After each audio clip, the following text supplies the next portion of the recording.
Assalamualaikum warahmatullahi wabarakatuh.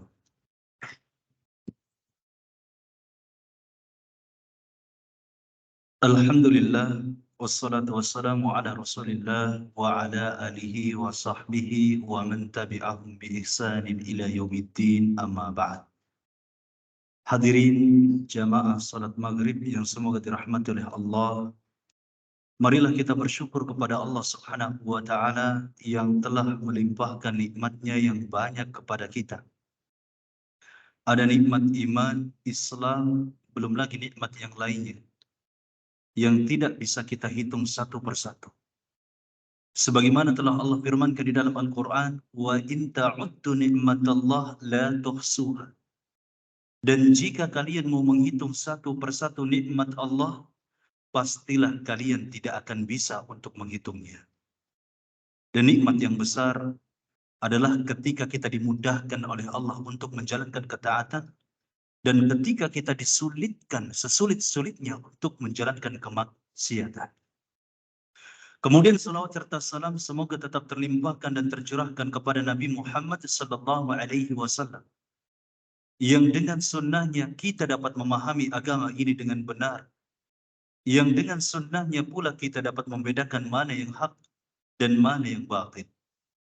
Alhamdulillah, di pertemuan yang telah lalu kita sudah membahas surat At-Takwir hingga ayat yang terakhir. Namun sebelum kita melanjutkan untuk membahas surat Al-Infitar, ada sedikit faidah dari ayat terakhir daripada surat At-Takwir, di mana Allah Subhanahu wa taala berfirman, "Wa ma tasyauna illa ayyasha Allahu rabbul alamin." Dan tidaklah kalian bisa berkehendak untuk menempuh jalan yang lurus kecuali sesuai apa yang telah Allah kehendaki, Rabbul Alamin, yang menguasai seluruh alam. Nah, ayat ini dapat kita petik hikmahnya, bahwasanya hidayah, ketaatan tidak mungkin bisa kita lakukan kecuali atas izin atau kehendak Allah Subhanahu wa taala.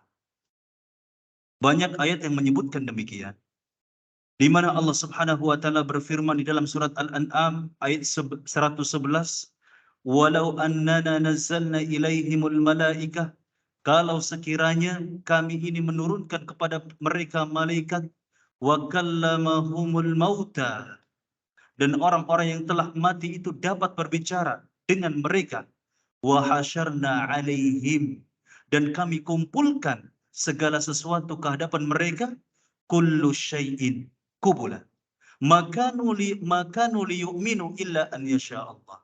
Mereka itu gak mungkin bisa beriman selain kecuali apa yang telah Allah kehendaki. Demikian pula Allah Subhanahu wa taala berfirman, "Wa ma kana linafsin an tu'mina illa biidznillah."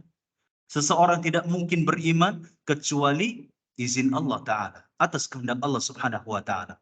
Dan di dalam surat Al-Qasas ayat 56 Allah taala berfirman, "Innaka la tahdi man ahbabta, walakinallaha yahdi man yasha."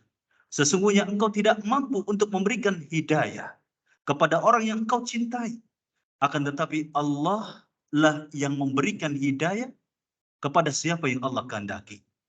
Hadirin azani Allah wa iyyakum. Oleh karenanya, jangan sampai kita tertipu dengan kesolehan kita. Bukan berarti kesolehan itu keburukan. Tetapi yang saya maksud, ketika kita rajin puasa sunnahnya, rajin sholat sunnahnya, terus kemudian kita lupa untuk minta terus hidayah kepada Allah. Minta terus petunjuk kepada Allah Subhanahu wa taala. Karena Nabi sekalipun, Rasul sallallahu alaihi wasallam yang maksum tetap meminta petunjuk kepada Allah Subhanahu wa taala. Karena kita nggak punya kehendak apapun, Pak, untuk supaya hidayah ini tetap ada di hati kita. Nggak ada. Kapanpun Allah mau untuk mencabutnya, hilang. Yang tadinya orang itu soleh, maka menjadi toleh. Meninggalkan sholat, minum khamr, bahkan berzina, ada tidak? Banyak. Ya, bukan hanya ada, tetapi banyak orang yang demikian. Bahkan sampai kafirnya, sampai syiriknya sekalipun banyak. Hadirin azani Allah wa iyyakum. Sehingga Nabi Shallallahu Alaihi Wasallam mencontohkan bahwa Nabi setiap kali ya pagi hari beliau berdoa apa?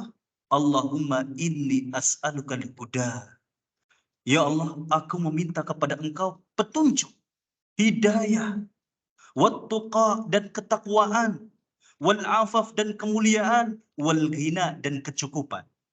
Ghina ini bukan hanya sebatas kaya, Pak. Ya. Jadi kalau kita minta dengan terjemah bahasa Indonesia, jangan hanya diartikan ya Allah saya minta kaya. Kaya saja percuma kalau nggak cukup. Jadi ghina di sini adalah kekayaan dan kecukupan. Ya, jangan sampai kita hanya minta kaya, kaya dan kaya, tapi kita lupa minta kepada Allah agar dicukupkan. Nah, barangkali orang-orang yang kaya tapi nggak merasa cukup, lupa minta kepada Allah agar dicukupkan dengan harta yang Allah berikan kepadanya. Sehingga mobilnya sudah 5, ya, kemudian rumahnya sudah 5, hartanya kemana-mana, hartanya banyak, tetapi nggak cukup-cukup. Gelisah hatinya, kurang dan kurang. Kenapa? Karena yang diminta adalah kaya, kaya dan kaya. Lupa untuk minta cukup. Nah, sehingga ketika memaknai doa ini yang datang dari Nabi Shallallahu Alaihi Wasallam, maka makna daripada ghina adalah kekayaan dan kecukupan. Hadirin a'azani Allah wa iyyakum. Kemudian ayat yang terakhir daripada surat At-Takwir ini sekaligus bantahan kepada kelompok Qadariyah. Apa itu Pak kelompok Qadariyah? Yang muncul di masa-masa akhir para sahabat Nabi. Qadariyah adalah orang yang tidak mengimani bahwasanya Allah itulah yang menetapkan segala sesuatu yang terjadi kepada makhluk. Mereka meyakini bahwasanya makhluk ini berbuat dengan sendirinya. Nggak ada Allah ikut campur. Kita mau makan, kita mau minum, kita mau bermaksiat, benar-benar 100% kita yang berkehendak. Allah nggak ada ikut campurnya. Bahkan Qadariyah di zaman dulu, Pak, itu benar-benar ekstrim. Mereka menganggap bahwasanya Allah itu nggak tahu apa yang terjadi kepada makhluknya, kecuali setelah terjadi. Misal nih, bapak-bapak mau hadir di sini. Allah sebelumnya nggak tahu Bapak mau hadir di sini, mau sholat, kemudian mau ikut kajian. Allah nggak tahu. Ini Qadariyah di zaman dulu, Pak. Sehingga para ulama, bahkan Nabi Shallallahu Alaihi Wasallam pun mengkafirkan mereka. Ya, apa kata Nabi? Al-Qadariyah majusu hadhil ummah.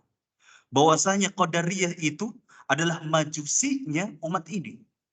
Lalu Nabi Shallallahu Alaihi Wasallam secara tegas melarang para sahabat Nabi, jangan jenguk mereka ketika mereka sakit. Jangan saksikan mereka ketika mereka mati. Ini tegas sekali, Pak. Ya. Demikian pula ketika awal munculnya. Nah, ketika Nabi bersabda demikian, Pak, itu belum ada Qadariyah muncul, belum ada. Ya, munculnya itu ketika di zaman masa terakhir para sahabat, ya, di masa Abdullah ibn Umar, artinya sahabat-sahabat kibar yang senior seperti Abu Bakar sudah wafat, Umar sudah wafat, yang sudah tua-tua ini sudah wafat. Tinggal giliran yang tersisa hanya beberapa gelintir sahabat Nabi saja, yang muda-muda seperti Abdullah ibn Umar, Abdullah ibn Abbas, Anas bin Malik ada ya. Jadi sahabat yang terpanjang umurnya itu Anas bin Malik, Pak. Ya. Nah, ketika itu baru muncul fitnah Qadariyah. Munculnya di mana? Di Irak, di Basrah. Maka ketika saat itu muncul, ada seorang tabi'in bernama Yahya bin Ma'mar mengadukan hal itu kepada siapa? Kepada Abdullah bin Umar.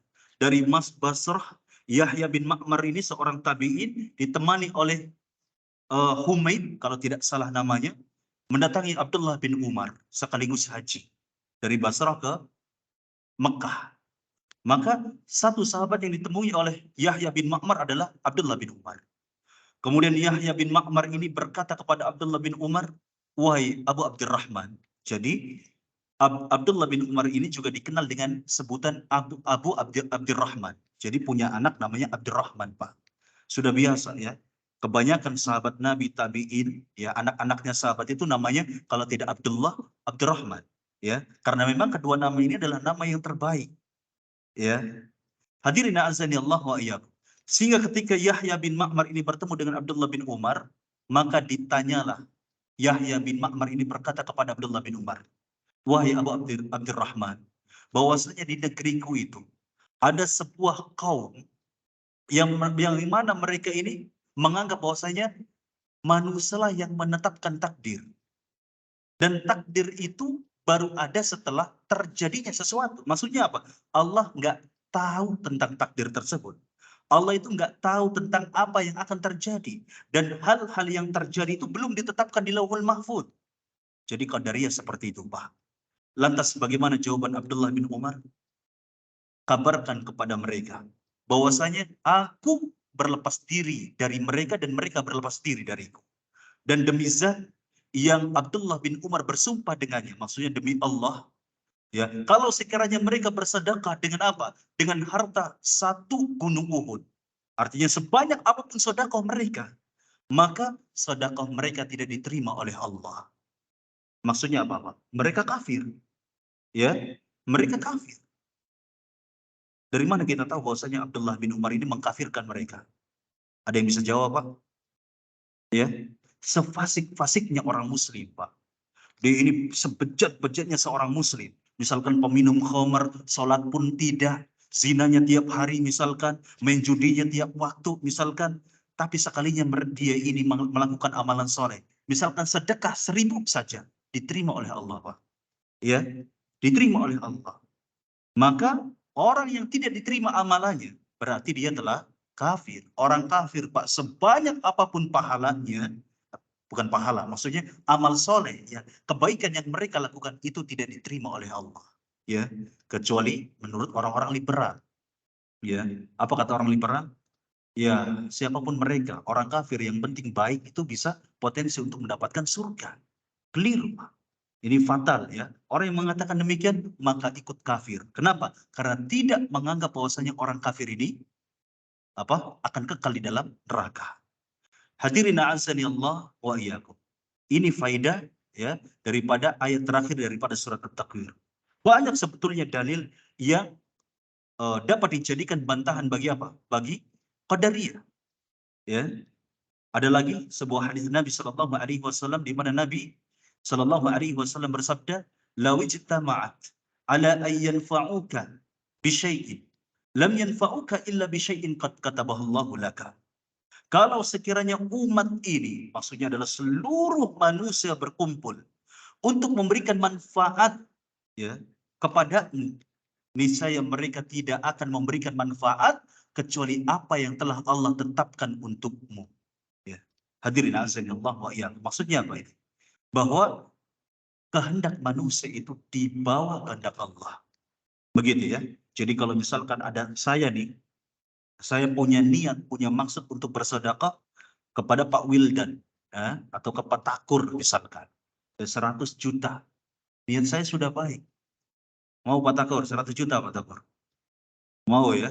Ini kalau misalkan saya punya niat baik ke Pak Takur demikian 100 juta. Tapi Allah menetapkan di Lauhul Mahfuz, ya, cuman 100.000. Saya sudah ada di depan pintunya Pak Takur, berubah pikiran, Pak, bisa jadi. Ah, sudahlah 100.000 saja. Nah, itu, Pak. Demikian pula Nabi Shallallahu alaihi wasallam bersabda, "Law ijtama'at ala ayadarruka bi syai'in." Dan kalau sekiranya mereka berkumpul untuk memberikan mudarat, membahayakan seseorang, maka mereka tidak akan mampu membahayakan kecuali atas apa yang telah Allah tetapkan. Itu semakna dengan hadis Nabi Shallallahu alaihi wasallam. Jadi ini hadis ini dapat menguatkan kita, Pak. Ya, kalau misalkan kita terancam, ya, di hadapan kita misalkan ada bahaya, ya, kita lewat misalkan nih Pak, kadangkala kita pulang malam nih. Nah, orang Indramayu atau Cirebon itu banyak toa, ya, kemalaman nih. Sudah. Tawakal sama Allah. Ingat hadis ini. Bahwa seberapapun banyaknya atau berkumpulnya umat ini, manusia, untuk membahayakan kita. Kalau kata Allah, nggak akan kita ini bahaya. Sudah. Tidak akan terjadi apa-apa. Ya. Nah, dengan kita ini mengimani hadis ini, kebenaran hadis ini, maka mental kita akan menjadi kuat, Pak.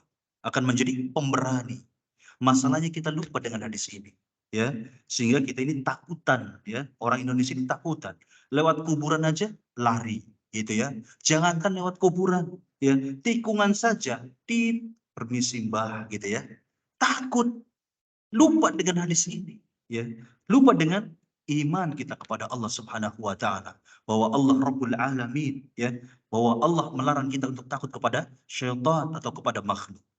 Hadirin azani Allah wa iyyakum. Maka ini faidah daripada surat At-Takwir di ayat terakhir.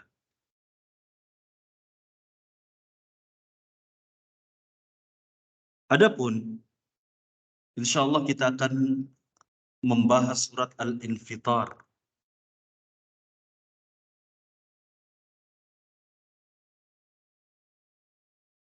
Hadirin azani Allah wa iyyakum. Sebagaimana yang telah berlalu pada tafsir surat At-Takwir, ya. Ini kita masuk akan membahas insyaallah surat Al-Infitar, bahwa ketika kita membahas surat At-Takwir, di sana disebutkan keutamaan surat At-Takwir dan juga surat Al-Infitar dan juga surat Al-Insyiqaq. Di mana Nabi Shallallahu alaihi wasallam bersabda, "Man sarrahu an yanzura ila yaumil qiyamah," barang siapa yang ingin merasakan hari kiamat, ya, an yanzura ila yaumil qiyamah, seperti menyaksikannya dengan mata kepala sendiri. Apa kata Nabi? Faliyaqra, maka hendaklah dia membaca idza syamsu kuwirat. Maksudnya adalah hendaknya dia baca surat At-Takwir. Wa idza sama'un fatarat, ya. Dan hendaknya, maksudnya idza sama'un fatarat adalah surat Al-Infitar, wa idza sama'un syaqqat, dan surat Al-Insyiqaq. Nah, hadirin azani Allah wa iyyakum. Kalau kita sekedar membaca, Pak, maka tidak akan, ya, sampai mendapatkan hikmah daripada hadis ini. Ya, kata Nabi, ya, barang siapa yang ingin merasakan hari kiamat seperti menyaksikan dengan mata kepalanya sendiri, tapi tidak punya jaminan apa-apa, Pak. Kalau kita baca surat At-Takwir, Al-Infitar, gak mesti kita akan merasakan sebagaimana Nabi Shallallahu alaihi wasallam kabarkan, seolah-olah kita menyaksikan hari kiamat dengan mata kepala sendiri. Lantas bagaimana caranya? Apakah sekedar membaca? Tidak. Ya, hendaknya dengan tadabbur, ya, perenungan yang dalam, ya, membacanya dengan hati, ya, kita renungi sedalam-dalamnya. Ketika Allah Subhanahu wa taala berfirman, misalkan idzas sama'un fatarat, ketika langit terbelah, kita renungi, ya, ya Allah, nanti ketika hari kiamat langit itu terbelah, bahkan bukan hanya terbelah, tetapi Allah akan melipatnya, akan mencabutnya, ya, sebagaimana kulit dicabut dari kulit dari hewan, ya, dari sapi, dan kemudian Allah akan melipatnya. Dan kemudian Allah akan menjatuhkan bintang-bintang. Ini dahsyat tidak, Pak? Dahsyat. Kita kalau dengar, ya, kalau misalkan kita lihat pesawat nih, pesawat terbang, Pak, ya, andai kata jatuh, ya, naudzubillahi min dzalik, kita sudah nggak bisa ngapa-ngapain, naudzubillahi min dzalik. Jangankan pesawat terbang, ya, kalau misalkan ada kayu, batang kayu yang sudah gede, sudah rapuh, kita aja takut untuk melewat jalan tersebut. Kenapa? Khawatir kejatuhan. Ini bagaimana lagi kalau misalkan langit itu terbelah dengan suara petir saja, gleger gitu, ya. Ini kita sudah khawatir karena banyak orang yang mati kena petir, ya. Bagaimana lagi dengan hari kiamat? Ketika langit sudah mulai terbelah, akan dilipat oleh Allah, bintang akan berjatuhan, kemudian bumi digoncangkan dengan goncangan yang sangat dahsyat. Kemudian pada akhirnya sangat kala yang kedua itu ditiup, manusia akan dibangkitkan, ada kelompok, ada kalangan manusia yang akan berbahagia karena mendapatkan naungan dari Allah, ada kalangan manusia yang akan tenggelam sampai mulutnya dengan keringatnya. Kenapa? Karena matahari di atas kepala, tepat di atas kepala. Bukan karena matahari di atas kepala, karena sebab dosa-dosa yang telah dia lakukan. Nah, sedangkan kita nggak tahu kita ini bakal menjadi kelompok yang mana. Apakah menjadi kelompok yang mendapatkan nikmat atau sebaliknya. Na'udzubillahi min dzalik. Dengan perenungan, Pak. Bukan hanya sebatas dengan telinga saja. Ya, masuk telinga kanan, keluar telinga kiri. Mending keluar telinga kiri, artinya pernah masuk ke dalam kepala. Ini nggak pernah masuk-masuk aja, ya. Masuk balik lagi, ya. Jangan sampai seperti itu. Tapi hendaknya dengan hati ketika kita merenungi ayat demi ayat di dalam Al-Qur'an.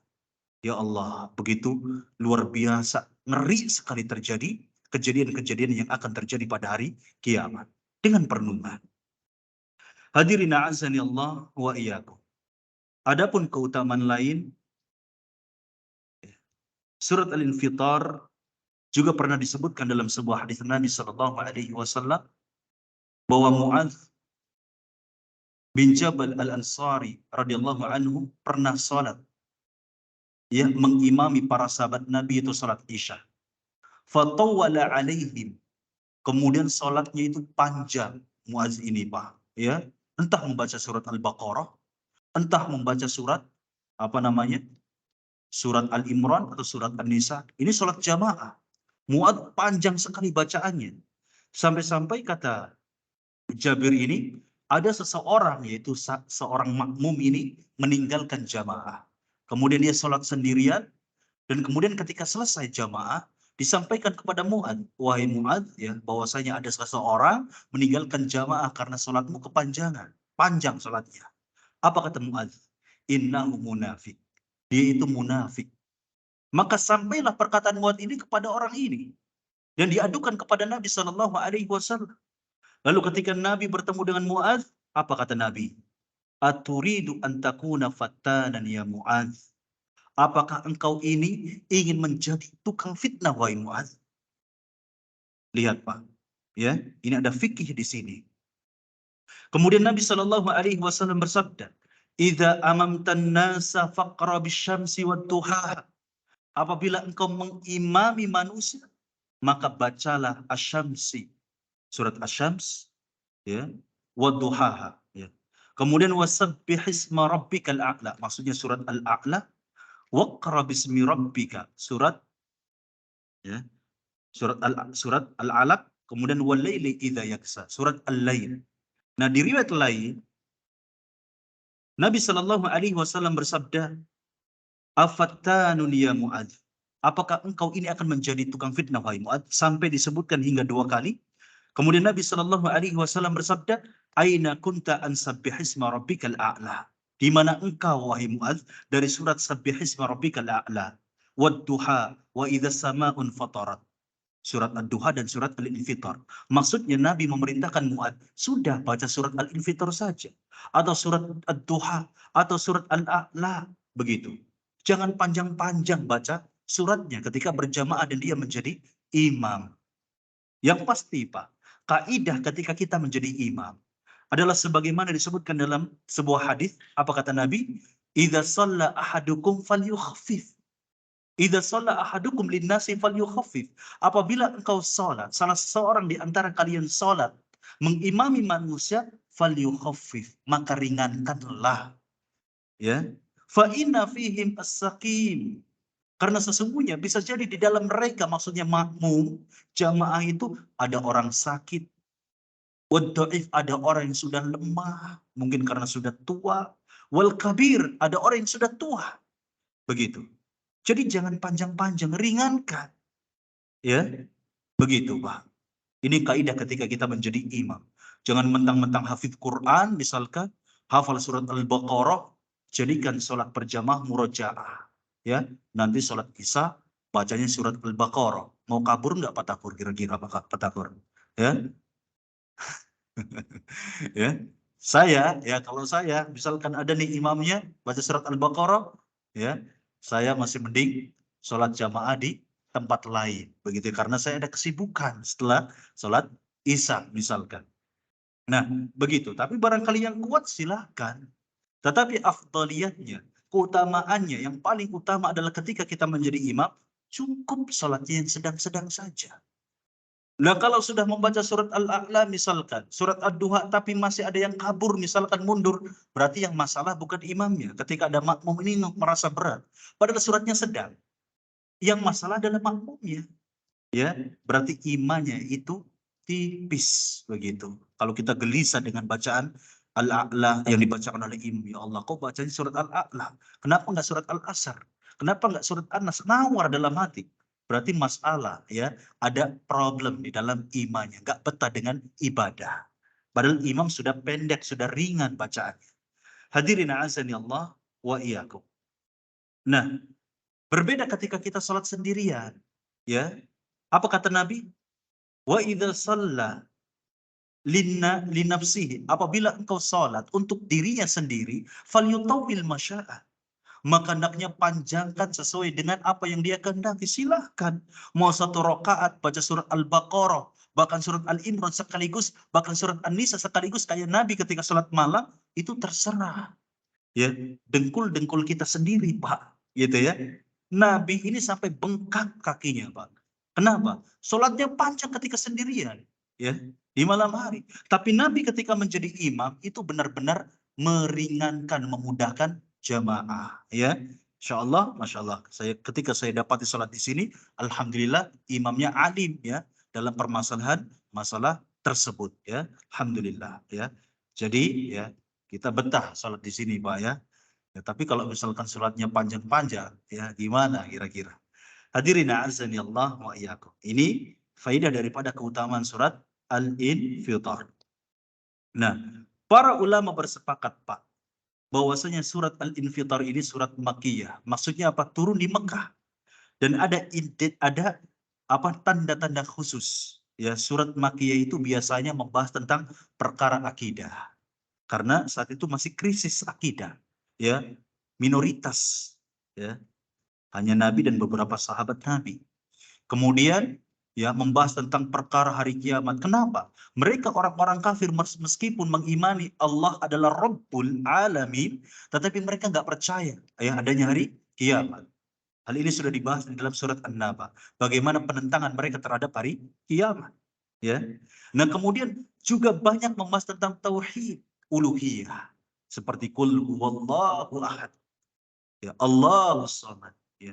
Kenapa? Karena mereka beriman terhadap rububiyahnya Allah tapi nggak mau beriman terhadap uluhiyahnya, ya. Nyatanya apa? Di dalam Ka'bah saat itu banyak sekali berhala-berhala. Di sekitar Ka'bah itu banyak berhala-berhala. Awalnya bukan untuk disembah, tetapi hanya untuk dijadikan media, ya, untuk menyampaikan doanya kepada Allah, untuk menyampaikan ibadahnya kepada Allah. Yang disembah Allah hakikatnya, ya. Tetapi mereka apa namanya buat patung-patung untuk apa? Untuk menjadikan perantara. Na'udzubillahi min dzalik. Hadirin azani Allah wa iyyakum. Adapun, ya, surat At-Takwir itu berbeda dengan surat Al-Infitar, Pak, ya.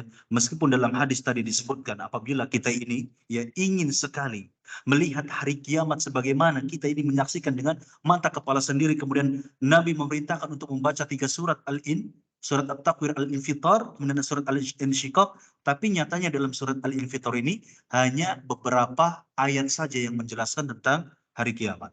Kalau dalam surat At-Takwir itu banyak, Pak, ya. Di 6 ayat pertama, ya, dalam surat At-Takwir Allah menjelaskan tentang huru-hara yang terjadi pada sebelum sangkakala yang kedua itu ditiup, ya. Kemudian di 6 ayat berikutnya Allah menjelaskan tentang kejadian kengerian-kengerian yang terjadi pada hari kiamat setelah sangkakala yang kedua ditiup. Tetapi dalam surat Al-Infitar ini hanya 3 ayat, ya, yang menyebutkan tentang kengerian yang terjadi pada hari kiamat. Yaitu di ayat yang pertama, di mana Allah Subhanahu wa taala berfirman, "Idzas samaa'un fatarat." Ya, tatkala atau ketika langit itu terbelah, ya. Idzas samaa'un syaqqat. Berbeda maknanya, Pak. Ya, meskipun sama-sama terbelah. Infatarat itu terbelahnya itu tidak lebih besar, ya. Awal kali terbelah bentuknya infitar, begitu ya. Kemudian menjadi melebar, yaitu insyiqaq, ya, insyaqqat. Terbelahnya itu lebih besar lagi. Ya mungkin retak dulu lah invitor ini. Begitu. Retak tapi mulai lebar, lebar, lebar. Nanti ketika sudah lebar, barulah itu insyiqaq. Ya, nanti kita akan membahas surat al-insyiqaq. Jadi itu prosesnya. Idza sama'un fatarat. Ini terjadi ketika sebelum sangkakala yang kedua itu ditiup. Ya, jadi langit itu akan terbelah. Dalam surat An-Naba disebutkan apa? Bahwasanya ketika langit itu akan membentuk seperti pintu-pintu, Pak. Ya, itu maksudnya sudah al-insyiqaq, ya. Sudah terbelah menjadi besar, ya. Kita ini tahu, Pak, bahwa langit itu luar biasa, ya. Menjadi makhluk yang kita lihat dan paling besar. Menjadi makhluk yang paling besar. Matahari ada di bawah langit. Rembulan ada di bawah langit. Bintang-bintang ada di bawah langit. Ya, bahkan Allah berfirman di ayat lain di dalam surat Az-Zariyat, "Was-samaa'a banainaha bi'aidin wa inna lamusi'un." Dan langit kami bangun. Langit dengan kekuasaan, ya. Maksudnya dan demi langit kami membangun langit dengan tangan, ya. Awas, bi'aidin ini kita mengimani sebagaimana Allah firmankan di dalam Al-Qur'an, dengan tangan, ya. Wa inna lamusi'un, dan sesungguhnya kamilah yang meluaskan langit. Kita nggak tahu, Pak, ya, mana tepinya langit, ya. Mungkin nggak bertepi, mungkin wallahu taala a'lam, ya. Kita nggak bisa memastikan bahwasanya langit itu bertepi atau tidak. Yang pasti luas, ya. Kemudian Allah jadikan bahwasanya penciptaan langit itu luar biasa. Lebih sulit daripada penciptaan manusia. Ketika orang-orang kafir itu tidak mengimani hari kiamat, Allah membandingkan bagaimana penciptaan hari kiamat dengan penciptaan manusia. Penciptaan manusia lebih sulit. Nyatanya, Pak, penciptaan langit lebih sulit daripada penciptaan manusia. Secara teori kita, ya, bagi Allah gampang semua, ya. Allah Ta'ala berfirman di dalam surat An-Nazi'at, "A antum asyaddu khalqan amis sama banaha." Apakah penciptaan kalian yang lebih dahsyat ataukah langit? Maksudnya seakan-akan Allah menjelaskan kepada mereka manusia, khususnya orang-orang kafir, bahwa penciptaan langit itu lebih dahsyat daripada penciptaan manusia. Hadirin azani Allah wa iyyakum. Yang pasti, langit itu luar biasa, Pak. Ya, nggak ada tiangnya. Ya tidak, Pak. Nggak ada. Allah Ta'ala berfirman, "Khalaqas samawati bighairi amadin tarawunaha." Allah menciptakan langit dengan tanpa tiang sebagaimana kalian lihat. Jadi kalau ada orang mengklaim langit itu ada tiangnya, otomatis klaim mereka ini palsu, Pak. Kenapa? Karena kata Allah, langit itu nggak ada tiang. Coba, Pak, ada nggak? Ya, bahkan orang kafir pun sepakat, Pak. Ya, tukang bohongnya orang kafir, nggak pernah ada yang mengklaim bahwasanya langit itu ada tiangnya. Ya, sebagaimana Allah katakan di dalam Al-Quran, bahwa memang langit nggak ada tiang. Dari Sabang sampai Merauke, dari kutub utara ke kutub selatan, nggak ada ya satupun tiang untuk mencegah langit. Ya, tapi luar biasa, langit begitu kokoh di atas sana, nggak jatuh. Hadirin azani Allah wa iyyakum. Karena Allah lah yang menjaga langit. Nah, tetapi ayyuhal ikhwah, nanti ketika pada hari kiamat, justru langit ini akan terbelah menjadi lemah. Sekuat-kuatnya langit akan menjadi lemah. Ya, Allah Subhanahu wa taala berfirman di ayat ini, "Idzas sama'un fatarat." Dan ketika langit itu mulai terbelah. Kemudian di dalam surat Al-Insyiqaq Allah Ta'ala berfirman, "Idzas sama'un syaqqat." Dan ketika langit mulai terbelah, sama memang terbelah, tapi terbelahnya itu menjadi lebih besar. Hadirin azani Allah wa iyyakum. Maka prosesnya dijelaskan oleh Al-Imam At-Tabari rahimahullahu taala dalam tafsirnya. Fa idza jaa yaumul qiyamah infatarat thumma saqqat. Ya, apabila telah datang pada hari kiamat, langit itu terbelah, ya, terbelahnya kecil, awal kali terbuka begitu ya. Thumma syaqqat, kemudian lebih lebar lagi. Thumma jaa amrun akbar min dzalika inkashatat. Maka kemudian datang lagi perkara yang lebih besar daripada sebatas terbelah, apa itu? Dikelupas, Pak, langit, Pak, oleh Allah. Ya, bukan hanya langit pertama, sampai langit ketujuh dikelupas oleh Allah. Bahkan kemudian dilipat oleh Allah bagaikan lipatan buku, Pak, lipatan kertas. Ini nggak bisa dibayangkan, Pak. Gimana ceritanya? Ya, langit, Pak. Ya, yang biasa kita lipat itu apa, Pak? Kertas, Pak. Ya, barangkali ini bapak-bapak ya spesialis buat kapal-kapalan untuk cucunya, ya. Biasa ngelipat-ngelipat seperti itu. Kertas, Pak. Ya, tapi Allah nggak tanggung-tanggung pada hari kiamat, langit yang dilipat. Hadirin Allah wa iyyakum. Ya, sebagaimana disebutkan dalam surat Al-Anbiya, yauma natwis samaa qatayyis sijilil kutub. Ingatlah, pada hari langit kami gulung seperti lembaran-lembaran buku. Ya, kita nggak bisa ya mengira-ngira, kita nggak bisa menerka-nerka kaifiatnya itu bagaimana. Apakah tangan Allah seperti ini melipat-lipat sebagaimana kita melipat-lipat kertas? Nggak boleh seperti itu, Pak. Pokoknya kita mengimani saja bahwa ya Allah nanti akan melipat ya langit tersebut sebagaimana Allah melipat buku. Wallahu taala kaifiatnya seperti apa. Hadirin azani Allah wa iyyakum. Maka jadi urutan perubahan langit ya nanti pada hari kiamat pertama apa, Pak? Apa? Al-infitar ya, akan terbelah sedikit ya. Maksudnya sedikit ini jika dibandingkan dengan proses berikutnya, yaitu al-insyiqaq ya. Sedikit itu bukan berarti kita mengukur nih bakalnya segini, bukan. Tapi lebih kecil ya. Kemudian proses berikutnya menjadi lebih besar, yaitu al-insyiqaq. Kemudian proses berikutnya adalah al-kashf ya. Maksudnya dilepas, dikuliti langit itu. Kemudian at-tay, yaitu dilipat oleh Allah Subhanahu wa taala. Nah, hadirin azani Allah wa iyyakum, ini tentang ayat yang pertama daripada surat Al-Infitar. Adapun ayat yang kedua, ya, ketika langit itu mulai terbelah, apa yang terjadi? Bagaimana dengan bintang-bintang yang jumlahnya itu tidak terhitung? Ya. Allah Ta'ala berfirman, wa idzal kawakibun tasarat, dan tatkala bintang-bintang berjatuhan. Itu artinya ketika langit mulai terbelah, maka bintang-bintang berjatuhan, Pak. Ya, tak bisa dibayangkan juga. Ya, bintang itu gede. Segimana Pak gedenya, Pak? Ada semasjid ini, mungkin lebih besar lagi.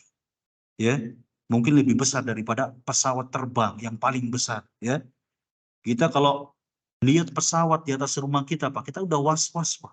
Ya, maksudnya dalam jarak yang pendek, was-was, khawatir apa? Khawatir jatuh. Ya, naudzubillahi min dzalik, ketimpan kita. Ya. Lalu bagaimana lagi dengan hari kiamat?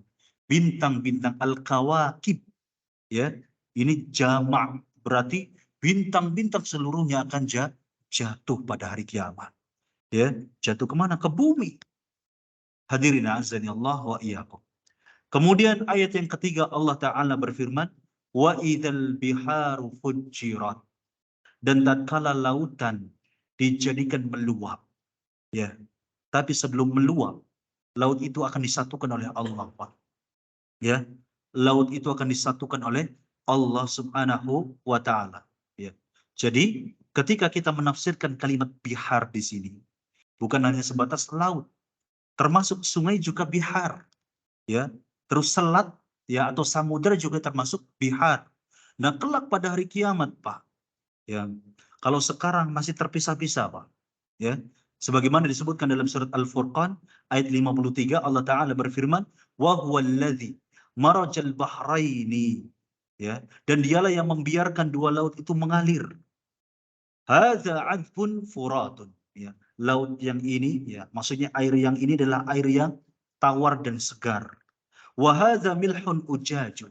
Sedangkan laut ini, air yang ini adalah air yang asin lagi pahit, ya. Wa ja'ala bainahuma barzakhan wa hijran. Nah, di antara keduanya itu ada pembatas, ada dinding pembatas yang mahjura, tidak bisa dilewati satu sama lain. Ada yang pernah tahu, Pak? Hah? Praktek daripada surat Al-Furqan ayat 53. Air tawar bertemu dengan air laut tapi nggak saling apa namanya? Bercampur. Ada yang pernah tahu, Pak? Ah, Hmm. Oh, di Spanyol, Pak. Nah, ketika lewat YouTube atau barangkali ketika pesawat atau ketika kapal di kapal, lihatnya secara langsung atau bagaimana? Nah, oh begitu ya Pak ya, Insya Allah. Paling tidak ini bukti ya, Bapak nih tahu kebesaran Allah kan ya, melalui surat apa namanya Al-Furqan ini ayat 53 ya. Luar biasa Pak ya. Ini saat ini Pak masih dipisah-pisahkan.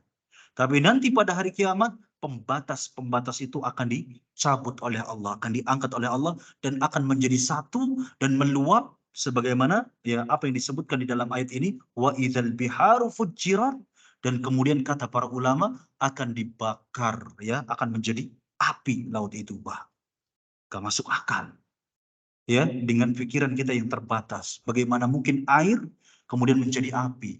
Mungkin bagi Allah. Ya, jangankan air menjadi api, ya, api menjadi dingin, ya, itu pernah terjadi.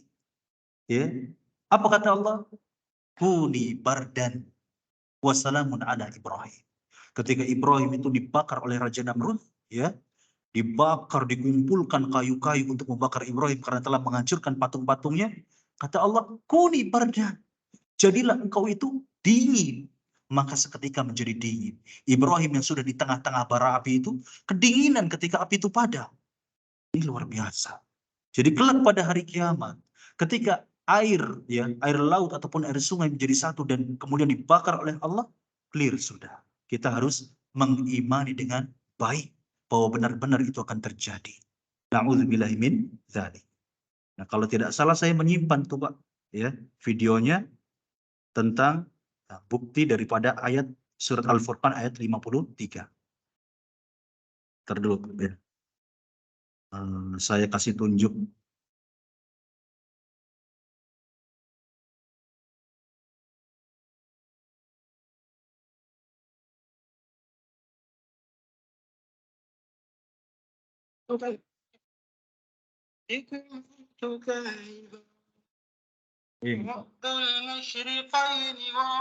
Dari kejauhan mungkin nggak kelihatan ya. Aduh. Kak, tembem ya pagi ini. Mohon maaf. Iklan ini.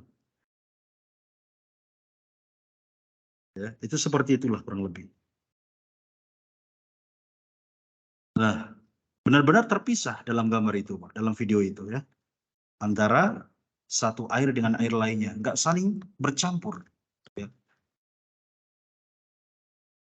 Hadirin azanillah wa iyyakum. Ya, benarlah apa yang dikatakan oleh Allah Ta'ala di dalam Al-Quranul Karim.